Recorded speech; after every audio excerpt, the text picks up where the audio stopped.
The distant star flickered on the view screen, its light traveling across vast emptiness before reaching outpost horizon.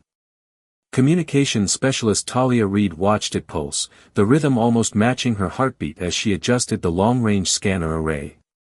6 months into her deployment at humanity's furthest deep space listening post, the isolation was beginning to wear on her. Another quiet shift. Captain Dominic Vega's voice startled her from her thoughts. Talia straightened in her chair, brushing a strand of auburn hair from her face. "Yes, sir. Just routine stellar monitoring and the usual background radiation." Captain Vega nodded, his weathered face showing hints of the same space weariness they all felt. At 53, he'd spent more time off Earth than on it, and it showed in the permanent creases around his eyes, the mark of someone who had stared too long into the void. "The isolation protocol exists for a reason, Reed," he said, noticing her expression. "Humanity isn't ready for visitors. Not after the Mars colony incident. With respect, sir, that was an accident of our own making. Not alien intervention. An accident that cost 3,000 lives," he reminded her, though his tone remained gentle. "Let's be grateful for the quiet." As Vega moved away to check on the station's other systems, Talia returned to her work. Outpost Horizon had been established with one primary purpose: to listen. While Earth and its colonies continued their internal squabbles, someone needed to watch the stars. The scanner arrays spread out for kilometers around the station, sensitive enough to detect whispers from across the galaxy. Most days, they heard nothing but cosmic background noise and the occasional pulsar. Today seemed no different.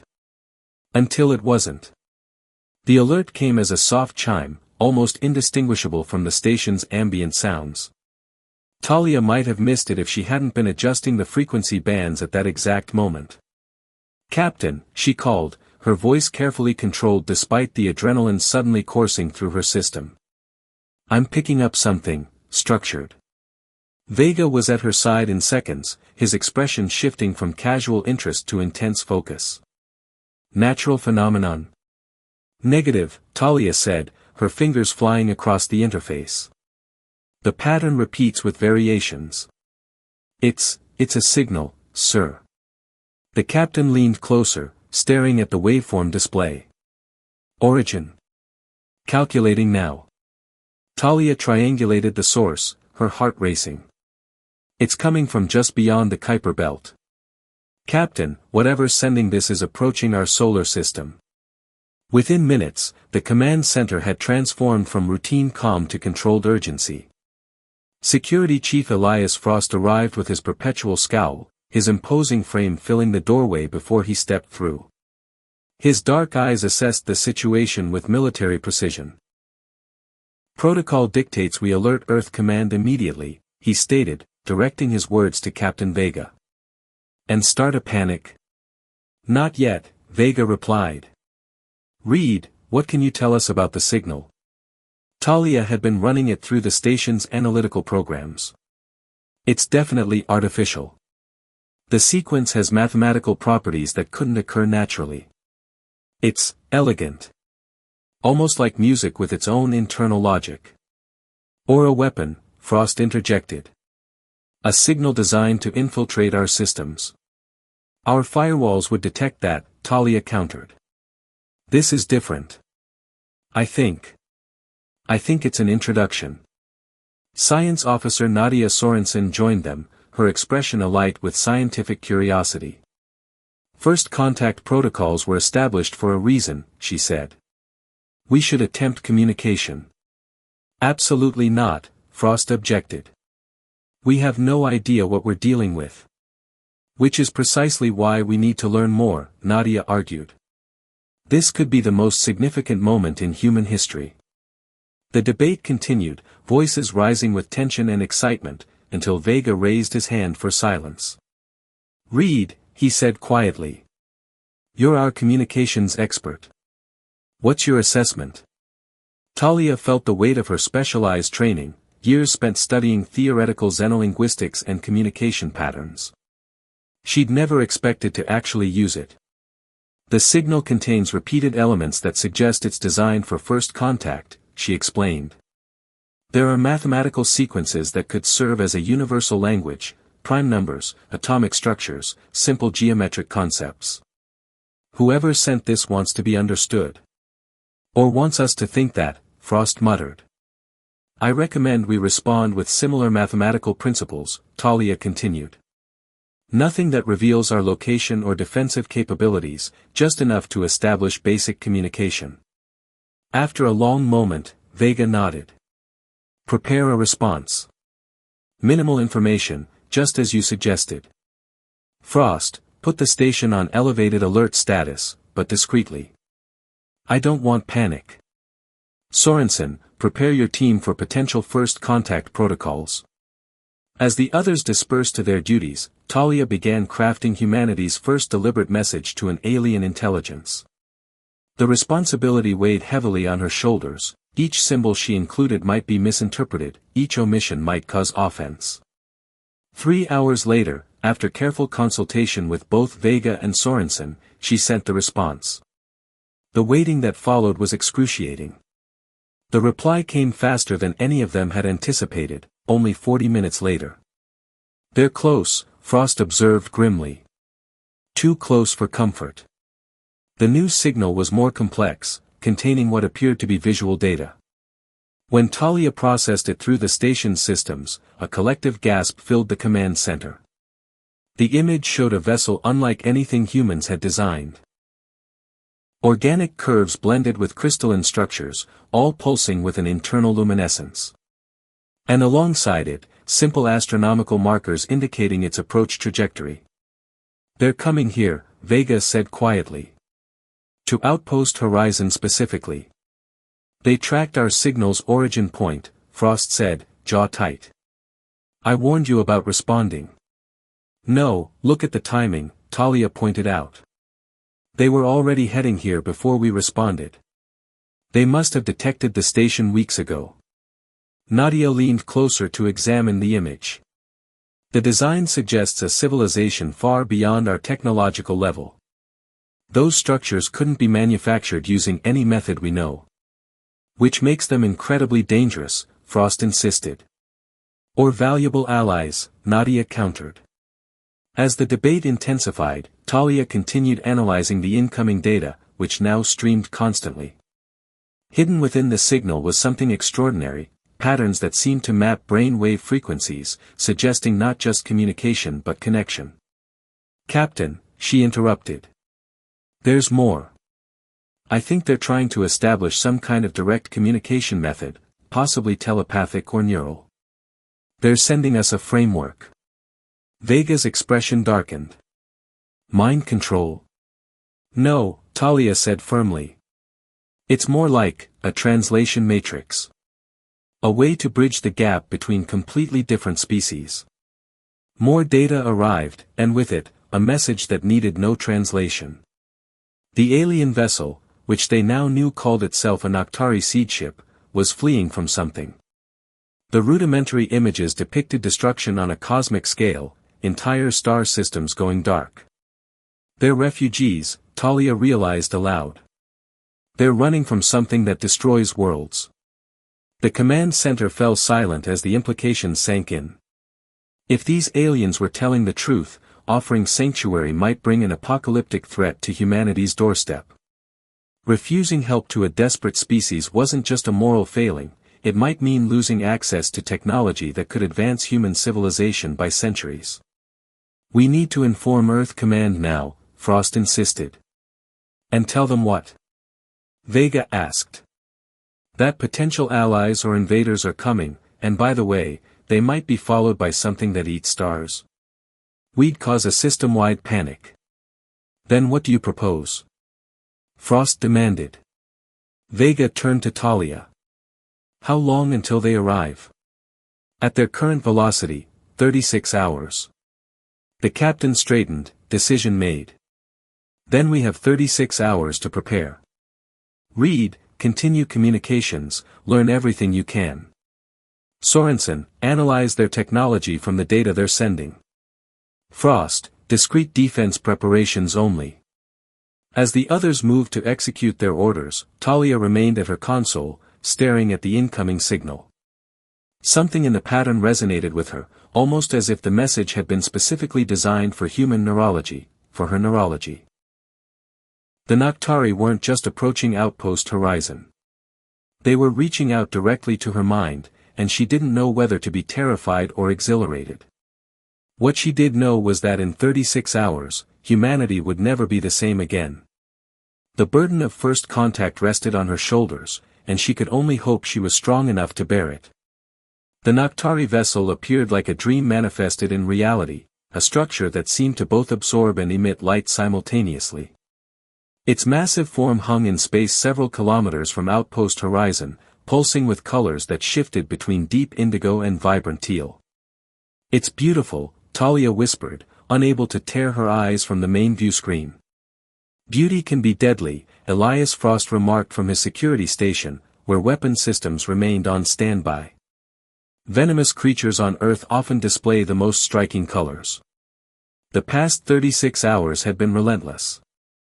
Sleep had become a luxury as the station transformed into humanity's unofficial first contact hub.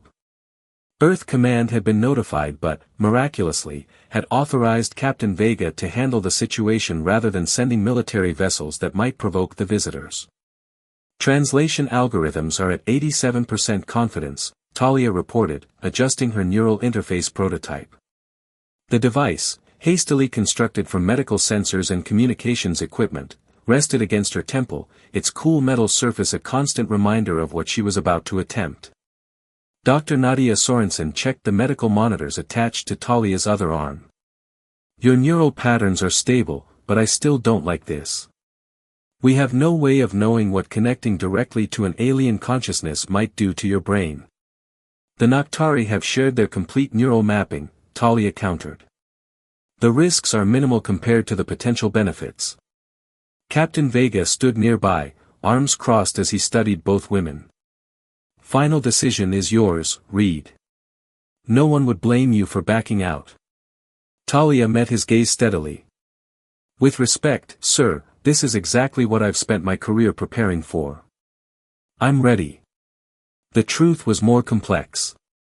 No one could truly prepare for direct neural contact with an alien mind. The theoretical frameworks existed, but the reality, the intimate merging of thoughts between entirely different species, was unprecedented. Yet beneath her professional exterior, Talia felt an almost magnetic pull toward the connection, as if something within her had been waiting for this moment. "Initiating contact," she announced, activating the neural interface. The sensation began subtly, a whisper at the edges of her consciousness, like standing at the threshold of a vast, dimly lit room. Then, like a switch being flipped, presence flooded in. Not invasive, but enveloping, surrounding her thoughts while carefully avoiding merger. "We greet you, Talia Reed of Earth. I am Krell, voice of the Noctari." The words weren't spoken, they simply existed in her mind, understood without language. With them came impressions, colors she'd never seen, concepts without human equivalents, and emotions both familiar and utterly alien. Connection established, she said aloud for the benefit of the others, her voice distant to her own ears. "I'm communicating with their representative, Krell." Through the neural link, she conveyed humanity's cautious welcome while probing for information. The Noctari responses came in waves of thought concepts, which her mind translated into understandable terms. "They're refugees, as we suspected," she relayed. "Their home system was consumed by entities they call, the closest translation would be, harbingers. World devourers that convert matter into. I don't have the scientific vocabulary for this. Nadia, they're talking about some kind of fundamental energy conversion at the quantum level." Science Officer Sorensen leaned forward, eagerly taking notes. "Ask if they mean vacuum decay or something similar." Talia transmitted the question, receiving an immediate flood of complex information that made her gasp. "No, it's more sophisticated. The harbingers somehow catalyze the conversion of matter to energy, but in a controlled manner that they can harvest. They're essentially feeding on stars and planets. How convenient that we can't verify any of this, Frost muttered. Actually, we can, Talia responded, following a thread of offered information. They're sending coordinates where we can observe the aftermath of Harbinger consumption. Systems where only empty space remains where stars once burned. Captain Vega nodded to a junior officer. Send a probe to the nearest coordinates. Let's see if their story checks out. Through the neural link, Krell's presence shifted, conveying something like respect. Your caution is wise. We would not trust strangers bringing tales of doom either. The connection deepened as Krell shared images of the Noctari homeworld, a planet of towering crystal spires and flowing liquid metal, where consciousness itself was a shared resource. Talia saw glimpses of their history, their art, their understanding of the universe. Their civilization had existed for millennia before the Harbingers appeared. They're offering us technology, Talia said suddenly, her eyes widening. Medical advances, energy solutions, faster-than-light communication methods, they want to trade knowledge for sanctuary. Frost's stance stiffened. And what do they want in return, besides our protection from these alleged Harbingers? Talia relayed the question, feeling a ripple of something, was it amusement, from Krell. We seek only temporary refuge and shared defense. Your species has unique qualities we have not encountered before. Your neural structures are resistant in ways that interest us. Together, we might develop defenses against the Harbingers that neither of us could create alone. They believe there's something about human consciousness that could be valuable in fighting the Harbingers, Talia translated, her excitement growing. They want to collaborate, not just hide behind us. Over the next several hours, the neural exchange continued.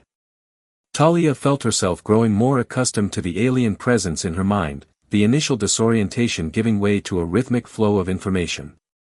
The Noctari shared glimpses of technologies beyond human comprehension, ways to manipulate gravity, harness quantum entanglement for instant communication across any distance, and medical techniques that could extend human lifespans by centuries. When she finally disconnected, exhaustion swept over her like a physical weight. Nadia was immediately at her side, scanning for neural damage. Your brain activity shows unusual patterns, the science officer noted, brow furrowed. Nothing dangerous, but definitely altered from your baseline.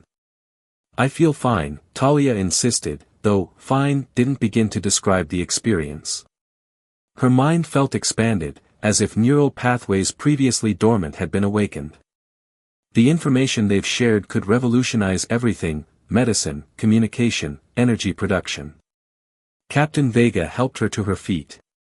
The probe confirms their story. The coordinates they provided show evidence of stellar destruction consistent with their description of Harbinger activity. The nearest affected system is only 12 light-years from our current position. Then we don't have much time, Talia said. Time for what, exactly? Frost interjected. To prepare Earth's defenses, or to welcome these aliens with open arms based on unverifiable promises. Before anyone could respond, alarms blared throughout the station. The tactical officer's voice was tight with controlled panic. Captain, we're detecting multiple anomalies entering the system. Energy signatures unlike anything in our database.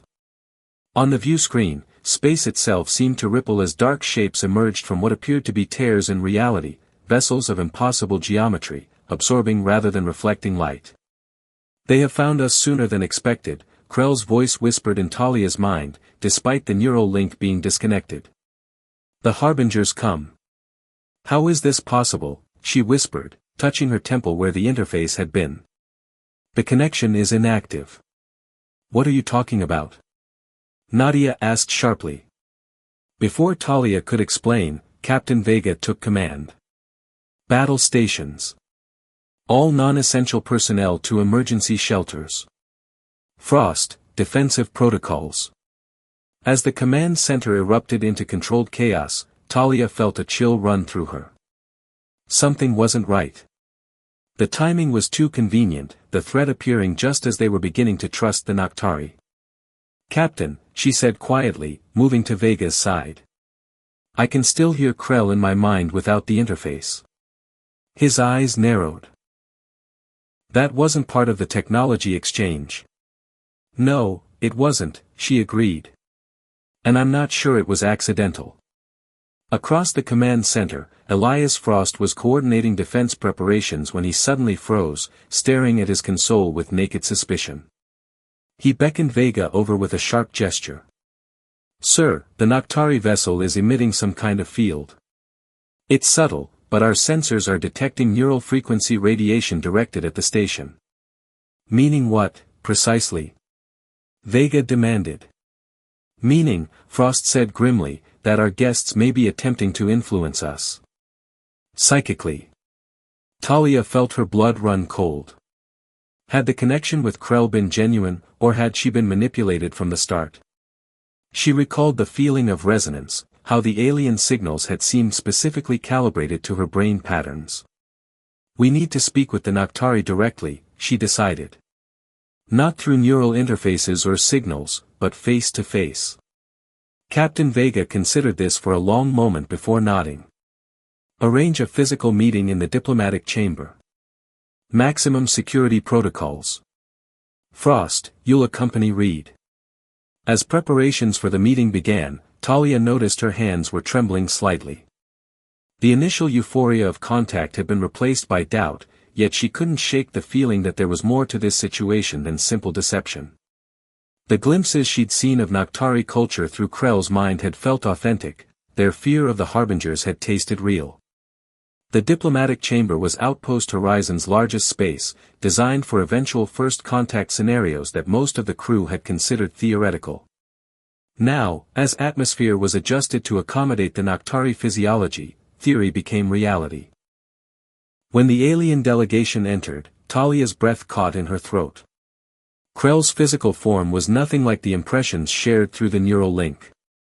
Instead of the humanoid shape she had somehow expected, the Noctari ambassador moved like flowing mercury, a silvery blue entity whose form shifted constantly while maintaining a vaguely upright posture. Where a face might be, patterns of bioluminescence pulsed in complex sequences. Welcome to Outpost Horizon, Talia said formally, feeling strangely as if she were greeting someone she already knew intimately. The translator conveyed her words, though she suspected Krell understood directly. The response came both through the translator and as a whisper in her mind. We regret the necessity of such circumstances for our meeting, Talia Reed. The Harbingers have followed our quantum wake, as they always do. Convenient timing, Frost observed coldly. They arrived just as we're considering your offer of technological exchange. Krell's form rippled, the patterns of light shifting to deeper blues. You suspect deception. This is natural. But the threat is real, as your sensors now confirm. What we'd like to understand, Talia interjected, is why you maintain a neural connection with me even without the interface.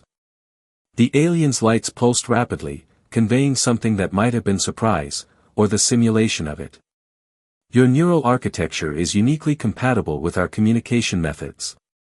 Once established, certain connections remain. This was unexpected but not intentional.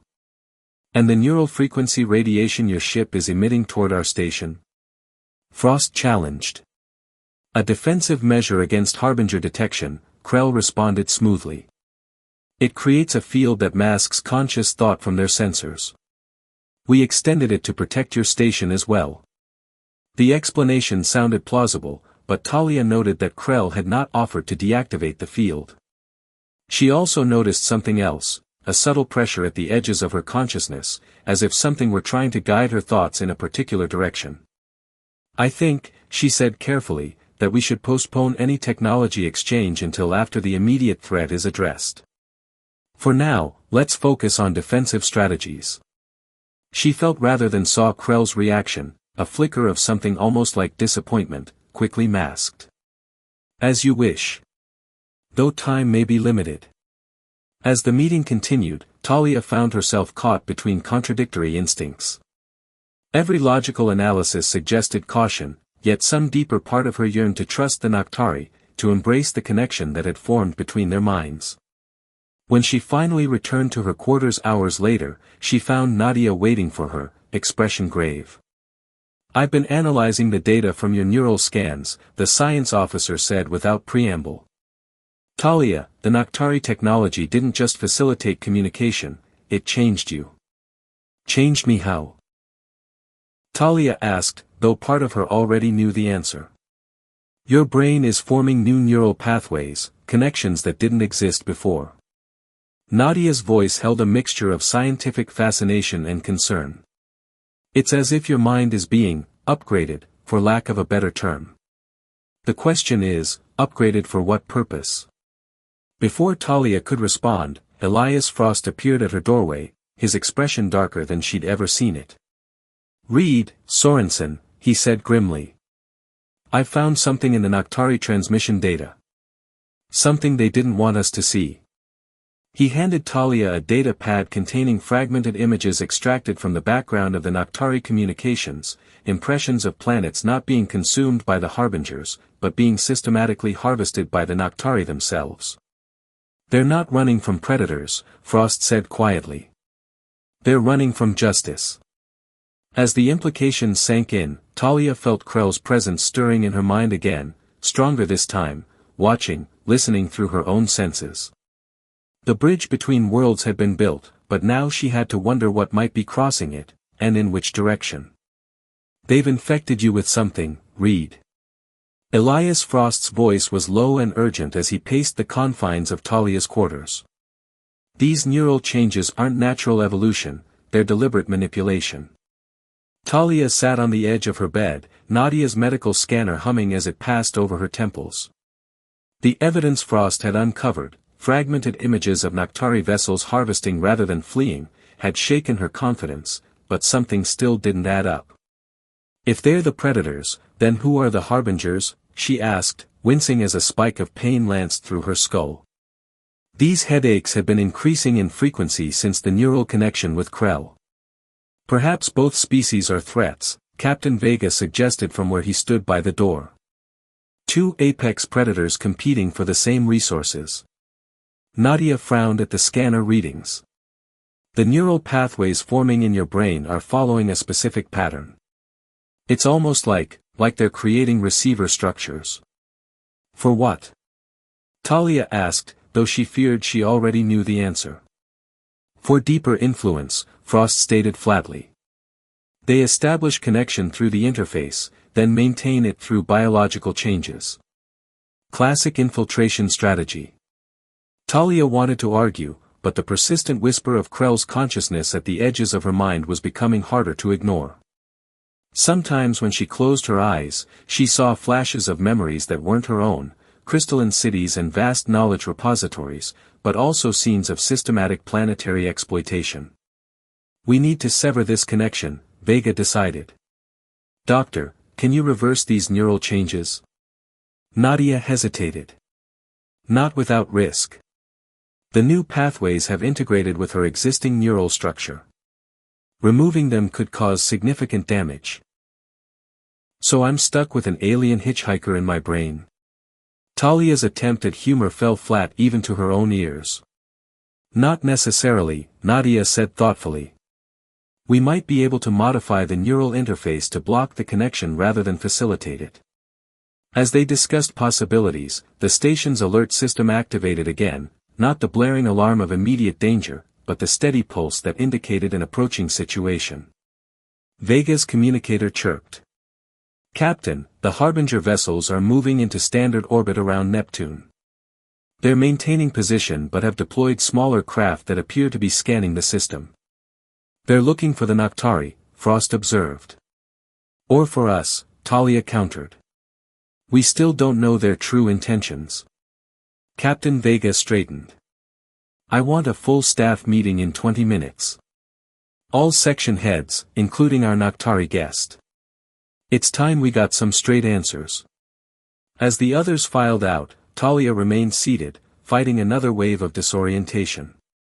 When she was finally alone, she closed her eyes and deliberately focused on the alien presence lingering in her consciousness.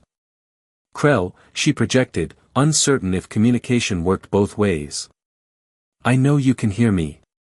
For a moment, nothing happened. Then, like ink spreading through water, Krell's presence expanded in her mind. You have discovered partial truths and drawn concerning conclusions, the alien voice acknowledged. This is understandable but incomplete. Then complete it, Talia said aloud. What aren't you telling us about the Harbingers? About what your people have been doing? A sense of reluctance flowed through the connection, followed by resignation. Come to your observation deck alone before your meeting. Some truths cannot be conveyed through minds as young as yours without context. The observation deck was deserted when Talia arrived, not surprising, given the crisis situation. Through the massive viewport, the stars shone coldly against the blackness of space. Neptune's blue disk was just visible at the edge of the view, and beyond it, barely discernible, were the angular shadows of the Harbinger vessels. Krell was waiting, the Noctari's fluid form seemingly absorbed in contemplation of the vista. As Talia approached, the alien's bioluminescent patterns shifted in what she now recognized as a greeting. No more half-truths, she said firmly. What are you running from, and why are you in my head? Krell's form rippled. The images your security chief discovered are real, but incomplete. Yes, the Noctari have harvested worlds, uninhabited worlds, rich in elements we require for survival. And the Harbingers? They were once like you, organic, individual, planet-bound. Now they are collective consciousness housed in technological forms, self-appointed guardians against what they perceive as galactic threats. Like your people, Talia surmised. Like any species that might one day challenge their dominion, Krell corrected. They destroyed our homeworld not because we harvested resources, but because our psychic potential represented a future threat to their control. As the alien spoke, images flowed through their connection, the crystalline spires of the Noctari homeworld crumbling, oceans of liquid metal boiling away as the planet's core was systematically dismantled. You're asking me to believe that they're the aggressors and your innocent victims, Talia said, though the pain in the shared memories felt genuine. No species is innocent, Krell acknowledged. But the Harbingers do not seek balance or justice, they seek to prevent any civilization from developing abilities that might rival their own. Your humanity possesses unique neural structures that resist our influence, a trait the Harbingers would consider dangerous enough to warrant extinction. The revelation hung between them. If Krell was telling the truth, humanity was already marked for destruction, whether they harbored the Noctari or not. And my mind? Talia asked quietly. The changes you're making. Krell's patterns shifted to deeper blues. An unexpected development. Your neural structure is uniquely compatible with our communication methods, more so than any species we have encountered. The changes are your brain's adaptation to the connection, not our deliberate manipulation. That doesn't make it acceptable, she countered. No. But it may make it necessary for survival. Through you, our species might find a way to communicate truly, to understand each other beyond words and images. Before Talia could respond, pain exploded behind her eyes, vivid, overwhelming. She gasped, clutching at her temples as images flooded her mind, the Noctari vessel erupting in blue fire, outpost horizon breaking apart, Earth itself cracking like an egg as forces beyond comprehension tore it asunder. What, she managed to gasp. What is this? Not my doing, Krell's mental voice seemed distant, almost drowned out by the cacophony of destruction. These are possibilities, futures glimpsed through the enhanced neural pathways. Your mind is becoming sensitive to temporal fluctuations. The pain subsided as suddenly as it had appeared, leaving Talia trembling and disoriented. That's not possible. Humans can't see the future. Not naturally, no. But the connection between us has awakened latent capabilities in your neural structure. This is precisely what the Harbingers fear, species evolving beyond their current limitations. Talia straightened, forcing her breathing to steady. I need to tell the others about this. They will not believe you, Krell cautioned. Not without proof. Then give me proof I can share, she demanded. The Noctari seemed to consider this, luminescent patterns swirling in complex configurations. Very well. Come to our vessel after your meeting. I will show you evidence of both our actions and the Harbinger's true nature, records that can be verified by your scientific methods. The staff meeting that followed was tense. Seated around the conference table, section heads reported on preparations for potential conflict. Defensive systems were at maximum readiness, though everyone present understood that if either alien species decided to attack in force, the station's chances were minimal. The Harbinger vessels remain in position, Operations Officer Jian Lin reported. Their scanning craft have completed several sweeps of the system but haven't approached closer than the orbit of Uranus. They're being cautious, Frost observed. Establishing a perimeter while they assess the situation. Krell, who had joined them in physical form, pulsed with what Talia now recognized as agreement. The Harbingers are methodical. They will not attack until they have catalogued all variables. Which gives us time, Captain Vega noted. The question is, time for what? Evacuation? Negotiation? Or preparation for conflict? Negotiation would be futile, Krell stated. The Harbingers do not compromise. They categorize, judge, and either tolerate or eliminate. Just like you did to those worlds we saw in the transmissions. Frost challenged. The Noctari's form rippled in what might have been discomfort. As I explained to Specialist Reed, those were uninhabited systems. We harvest resources, not conscious beings. Convenient that we have only your word for that, Frost retorted. Talia watched the exchange with growing unease. The headache was returning, bringing with it fragmented visions, flashes of possible futures that flickered at the edges of her perception. What if we could communicate with the Harbingers directly, she suggested suddenly.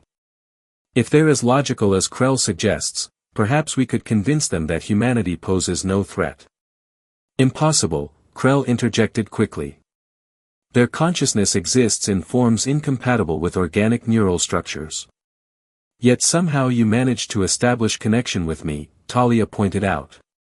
If human neural patterns are unique, maybe we could adapt your interface technology to communicate with them. The Noctari's luminescence flickered rapidly, a sign of agitation, Talia now understood. Such an attempt would be dangerous beyond measure. Their consciousness would overwhelm and destroy your mind. Or they might tell us something you don't want us to hear, Frost suggested coldly. Before Krell could respond, Nadia interrupted. I've completed my analysis of the Noctari biochemistry, she announced, sliding a data pad toward Captain Vega. Their cellular structure includes compounds that generate subtle psychic fields. These fields can influence neural activity in most carbon-based life forms. Mind control, Frost stated flatly. Not exactly, Nadia clarified. More like emotional influence, creating predispositions toward trust or fear. It appears to be a natural evolved trait, possibly for communication among their own kind. All eyes turned to Krell, whose form had contracted slightly. Is this true? Vega asked. Has your presence been affecting my crew's judgment? All species communicate in ways beyond mere words, Krell answered carefully. Yours uses facial expressions, body language, pheromones. Ours includes psychic resonance. It is not control, merely enhancement of communication. Convenient definition, Frost muttered. Talia remained silent, processing this new information against her own experiences. The pull she felt toward trusting the Noctari, had that been genuine intuition or subtle manipulation?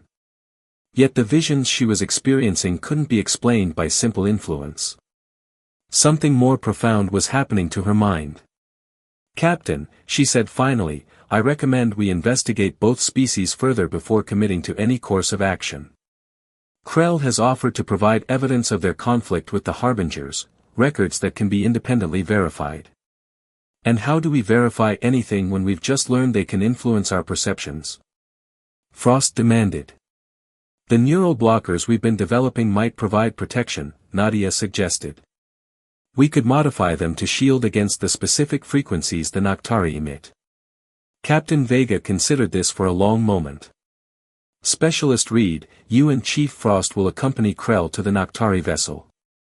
Dr. Sorensen, provide them with your neural blockers. I want constant communication and biosign monitoring throughout. Sir, Frost objected, if the Harbingers detect a shuttle approaching the Noctari ship. They already know it's here, Vega interrupted. And they haven't attacked yet. I need information more than I need caution right now. As the meeting adjourned, Talia felt Krell's presence stir in her mind again. Your captain is wiser than the security chief believes.